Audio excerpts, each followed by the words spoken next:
Yakin harus merelakan namanya perubahan zaman.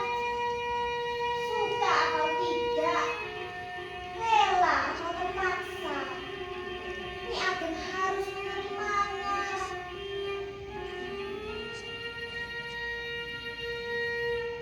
Maka kenapa Nyi Ageng menahan masa lalu untuk tetap tinggal lebih lama? Bisa-bisa akan membuat sejarahnya Ageng cacat. Seandainya saja Nyi Ageng mau mendengarkan saya.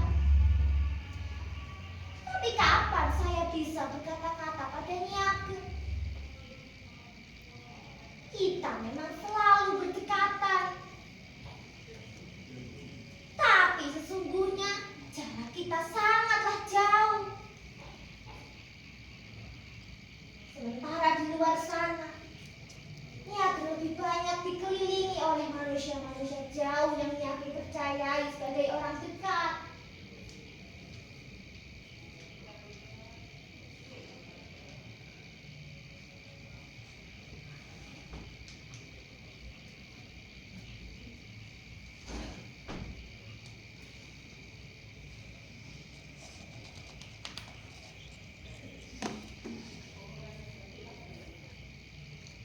Masa-masa yang penuh kobaran api hingga memenuhi seluruh tanah Jawa, kini semua telah redup karena waktu yang telah menua. Tetapi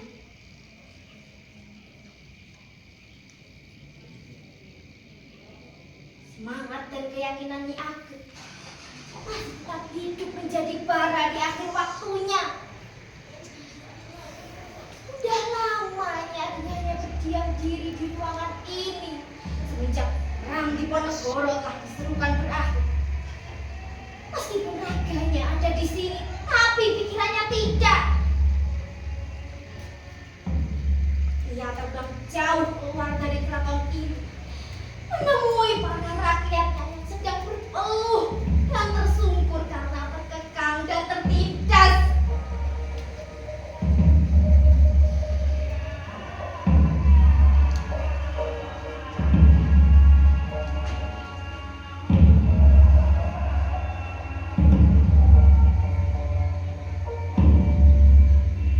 Ingin rasanya beliau berkuda lagi, berada di garis depan di atas kuda putihnya, memimpin para pasukan untuk melawan para penjajah. Bahkan sampai membuat Presiden Domis dulu berkata, tidak mungkin,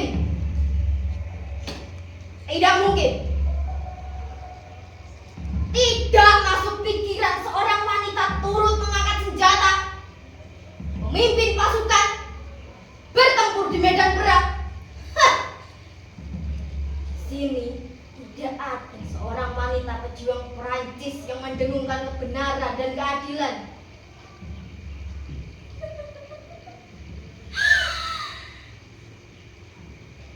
Tentu saja ada.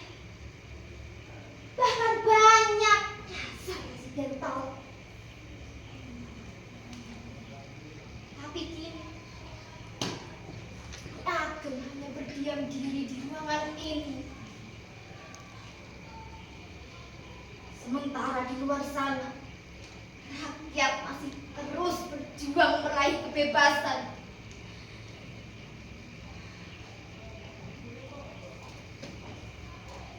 Nyi Ageng tidak akan pernah bisa beristirahat dengan tenang sebelum para penjajah pergi dari sini. Bahkan beliau sempat berkata,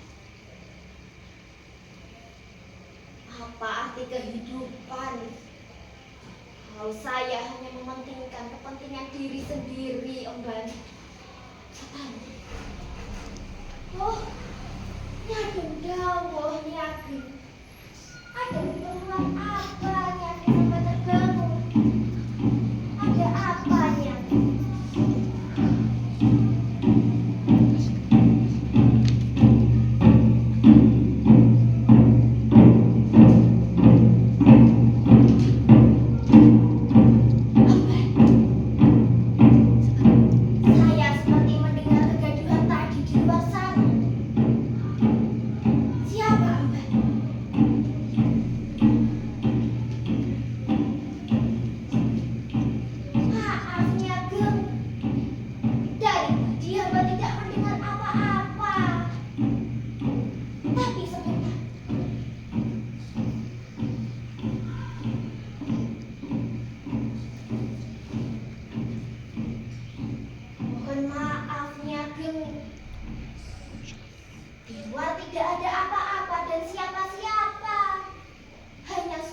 ampun Nyi Ageng. Tapi sebaiknya Nyi Ageng kembali beristirahat saja.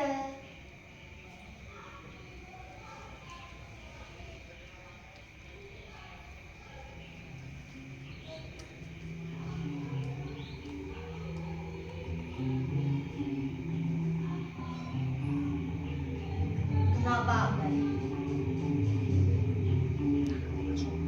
Kenapa saya harus kembali beristirahat? Apa karena umurku yang sudah tua?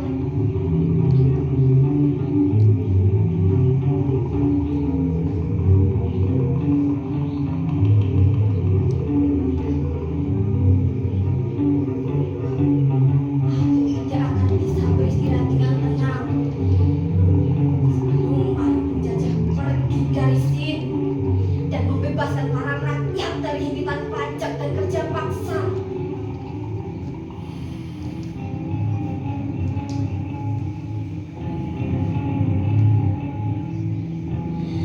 Sudahlah Nyi Ageng, tidak usah dipikirkan terlalu berat. Biarlah perjuangan Nyi Ageng diteruskan oleh para pejuang muda. Kita bantu perjuangan mereka dengan doa Nyi Ageng.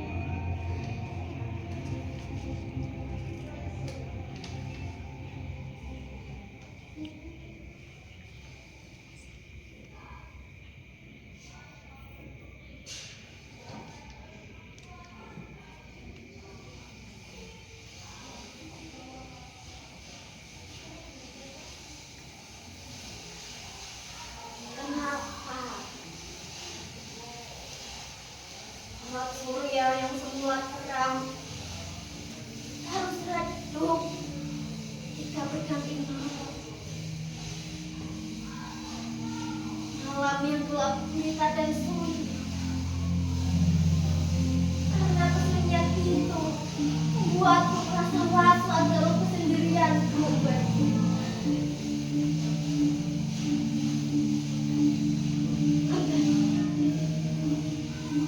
Saya seperti melihat ada seseorang. Cobalah kau lihat.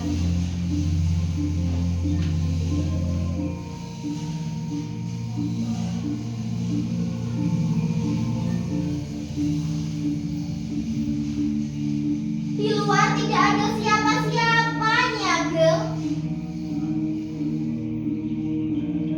Alah, ternyata Gusti Pangeran Papa yang datang. Mohon ampun Gusti Pangeran, saya kira di luar tidak ada orang. Gusti Pangeran Papa yang datang, Nyi Ageng.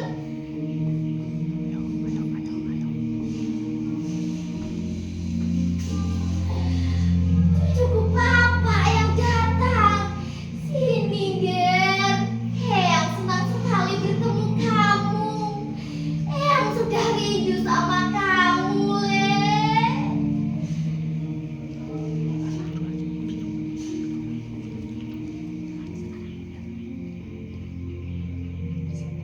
Sebentar, Papa.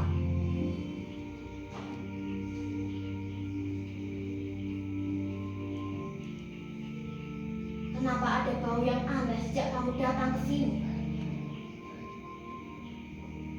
Bukan bau wangi-wangian dan bukan bau harum bunga. Bau apa ini, Mbak? Apa kamu mencium sesuatu, Bapak Cucu? Kenapa mukamu tampak memerah dan gugup, Le? Ada apa sebenarnya? Apa ada yang mengganjal di hatimu, Bapak? Bicaralah pada Eyang. Bicaralah apa yang mengganjal di hatimu, Bapak. Bicaralah pada Eyang.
Saya telah mengkhianati nama besar bangsa saya sendiri, Eyang.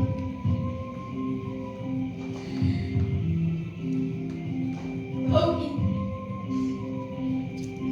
ini adalah bau minuman whisky yang diberikan oleh company pada saya. Saya sudah tidak lagi hidup sesuai kehendakmu, Eyang.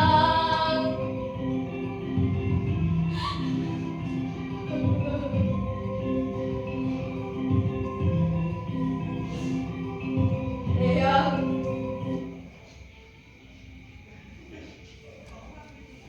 jiwa saya sudah tertutup oleh nafsu pribadi.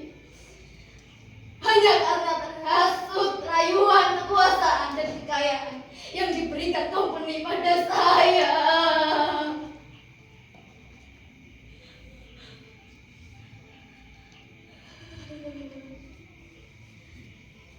Bahkan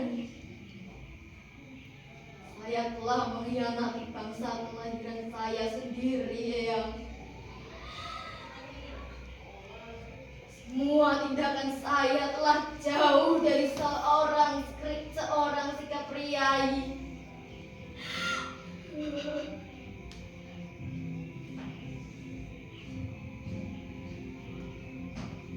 Hukuman apa yang pantas untukku, Eyang?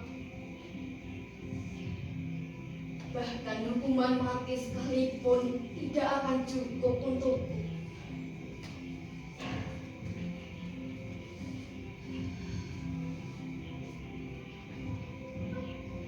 Jika Eyang tidak tega, tidak apa, Eyang?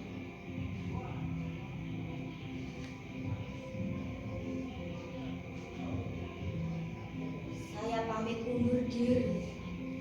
Karena sudah waktunya saya harus menerima hukuman. Saya mohon pamit, Eyang.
Licik, telah menipu daya Pangeran Diponegoro. Kini kamu berdaya cucuku papa. Rusak moral dan mental cucu kesayanganku. Kau kenalkan minuman setan pada setiap orang pribumi agar mereka mau melawan bangsanya sendiri.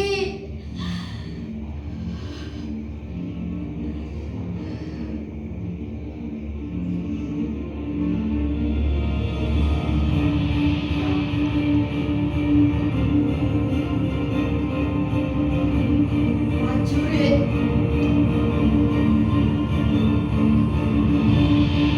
sudah beri berangan pada senjata kalian. Kita akan kembali melawan company dan antek-anteknya. Kita akan berperang sampai perang selesai. Pantang kita pulang sebelum perang padam.